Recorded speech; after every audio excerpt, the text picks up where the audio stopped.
Alright, hey guys, today we're going to be talking about British colonies in the Americas and what political and economic life was like for those colonies. You have to realize, in World Civ you talked about the English Civil War, the Restoration, the Glorious Revolution, you talked about the English Bill of Rights, Magna Carta, all of that stuff. And you have to realize that a lot of these things are going on at the same time that colonization is going on.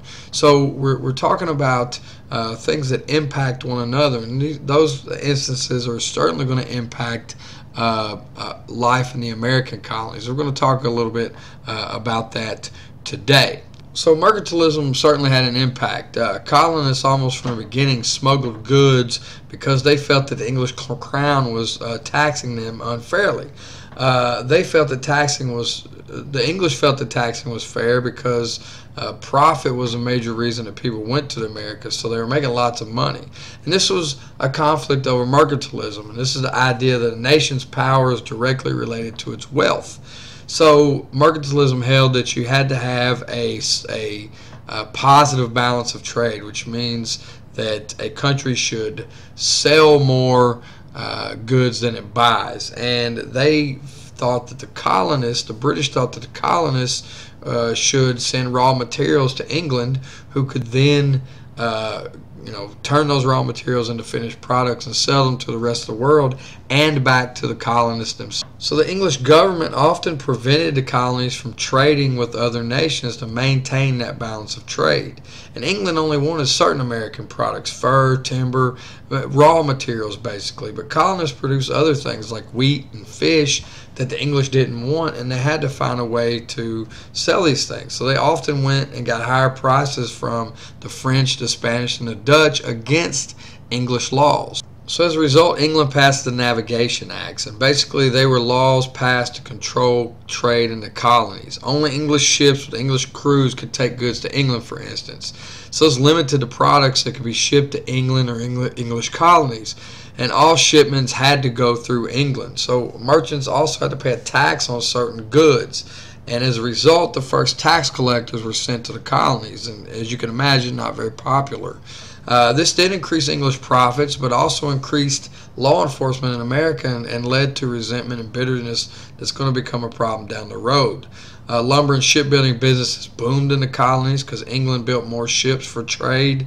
However, many colonies still ignored the laws and smuggled to other nations and other colonies. Now, many of these colonists, especially in New England, where they depended upon merchant trading, didn't want to be governed in a way that hurt their economy. So their industries began to compete with those in England. And Massachusetts, in fact, refused to enforce the Navigation Acts. It just said, we're not going to do it. So the king made Massachusetts a royal colony. It stripped their charter, which allowed them to have home rule. And he put them directly under the rule of the English crown.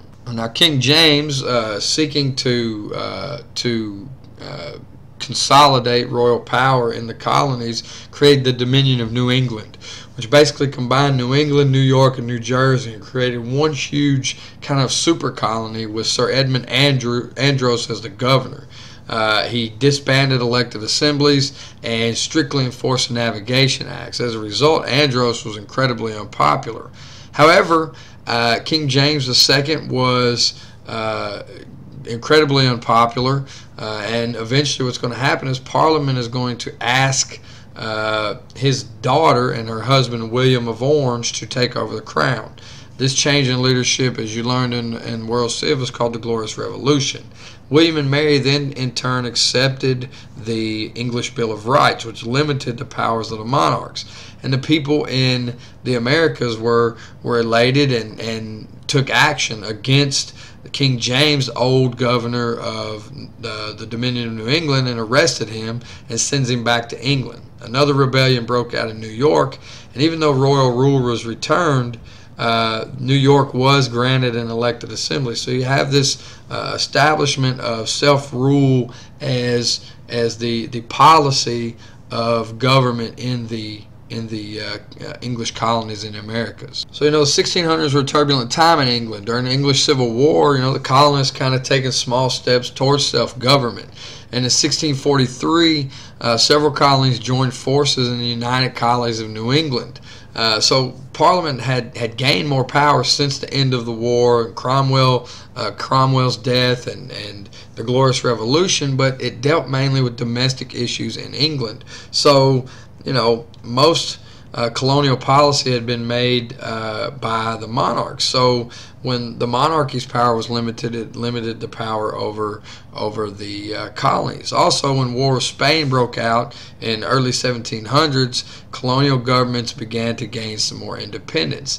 And basically, what happens is a policy of salutary neglect. Basically, the English just kind of don't mess with the colonies at all. They don't worry about it, and as a result, the colonies benefit economically, politically. They have more political freedom, and as a result, by the 1700s, local governments are more influential in colonist lives than the English government. Colonial assemblies are much like Parliament. The governor's council is the upper house, and elected assembly was a lower house like the House of Commons. And each colony had its own governor as well. And most times that governor was appointed by the king, but still the colonial assemblies had the real political power. And as a result, you can see the beginnings of what will become our system of federal government kind of developing during this time. So as freedom, as economic and political freedom are advanced in the colonies, you see each of the different colonies developing their own types of industries and things of that nature. And you have a definite split between the northern colonial economies and the southern colonial economies. And much of this is based on the idea of labor, free labor and slave labor, that's different in the two areas. Now, for all the colonies, agriculture is going to be the main economic activity. However, agriculture in the north and south are going to be much different. In New England, for instance, soil was thin and rocky, the winters were long, and the growing season was short. So as a result, most people engaged in subsistence farming. They grew just enough food for their own family. Some did raise extra corn or apples or cattle to trade with their neighbors, but not enough to export. In the South, however, you had better land, a milder climate. There was enough wheat to sell grain and flour to other colonies or even to other nations. Many raised cattle and hogs for export. The most productive farmers during this time were actually in the middle colonies, like Pennsylvania, where German colonists known as the Pennsylvania Dutch used fertilizer and crop rotation. Women worked the fields with the men, so they had a greater labor force at that time. So early northern colonial economies were based on extraction of natural resources. First it was furs, but when the fur-bearing animals were hunted down, they turned to timber to make, for shipbuilding and home building and things of that nature, as well as fishing. Many navigation acts allowed many coastal towns to become centers for shipbuilding for the English fleet. So it was the largest single group of the workforce. So New England becomes a very maritime-based economy. Now, fishing is important. Much of it was exported to Europe and the West Indies. Whaling industry was important in New England, early 1700s, which produced other things like lamp oil, different types of things that are going to be used. Whale bones are going to be used in different types of things. Whale fat are going to be used in all sorts of different other products. So it's going to be an important piece of the economy of New England. English goods were very expensive for many colonists, so they made lots of their things at home. They developed homespun industries. So these industries developed. You had local mills that were run by water to ground grain into flour. You had distilleries. Ironworks developed. Brick and leather goods and glasses, as well as cloth woven from wool and cotton, become important local industries, and they don't buy from England. This is going to, of course, become a problem for the English economy down the road, but it's good for the colonists themselves. The North develops very early as a center for trade. It has good harbors, inexpensive ships because of the good wood and other resources that they use in shipbuilding. You also had great port cities like Boston, New York, Philadelphia that become trade centers. And these routes linked the Americas, Europe, and Africa, and you have the development of what we know now as the triangular trade. Of course, the middle part of that triangular trade from Africa to the Americas, the West Indies specifically, is where slaves are shipped as part of the larger triangular trade. Of course, it's a very dangerous journey, and we've talked about that in World Civ. And many slaves died, became sick on the voyage.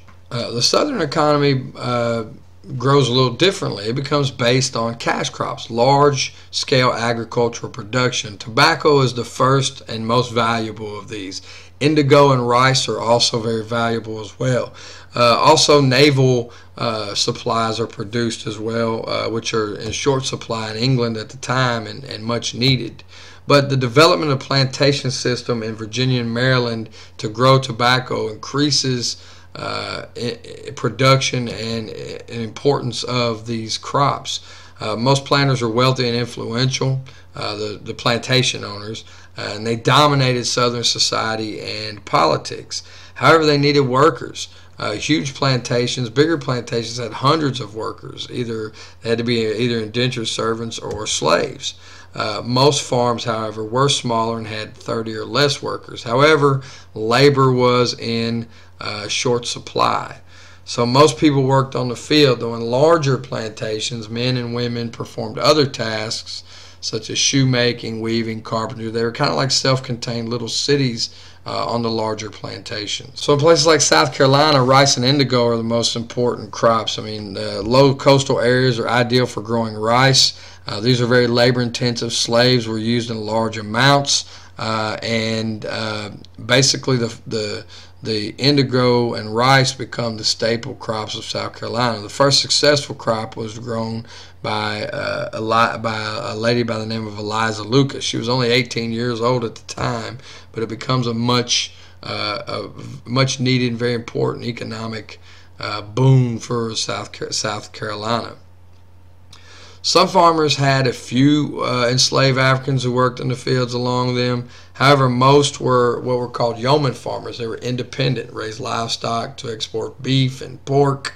They grew corn, wheat, vegetables, fruit, other kinds of cash crops, and many grew tobacco, but they had to sell it through the larger planters. So even when the plantation owners didn't grow it on their own land, they still made money off of other planters. The African slave trade is going to dramatically change the economy of the South. In about 1600s, Portugal, Spain, France, Holland, all of the countries, England as well, were involved in transatlantic slave trade.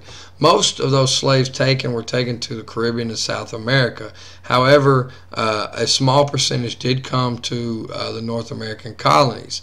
The Middle Passage we talked about earlier is a horrifying experience for men, women, and children. They're packed tightly oftentimes into slave decks, and there's high mortality rates. Many people die, and a lot of what we know about the Middle Passage comes from the narrative of Olaudah Equiano, who writes about the Middle Passage and leads to the development or the popularity of the anti-slavery or abolitionist movement. At first, many African workers were treated as indentured servants and given their freedom after a certain term, but eventually those terms grew, and while white indentured servants were often freed, blacks were often kept in servitude. And eventually you have the development of this racial ideology that separates the colonists from Africans, and the development of what we know now as chattel slavery. For planters, slaves cost less than indentured servants. You didn't have to pay them and things of that nature. Also, you had a natural supply of next generation of workers, and this is where you have the generational slavery known as chattel slavery that developed. Also, less people wanted to be indentured servants because oftentimes they didn't survive their terms, or they didn't get what they needed out of it. Many people resisted slavery. Physical resistance, sabotage, running away was often used. You had the Stonewall Rebellion in 1739. 100 slaves in South Carolina took weapons from a firearm shop and killed several people. Many people bought their own freedom by hiring out their labor, renting their labor. So there was all different types of resistance. And we'll talk about more later on.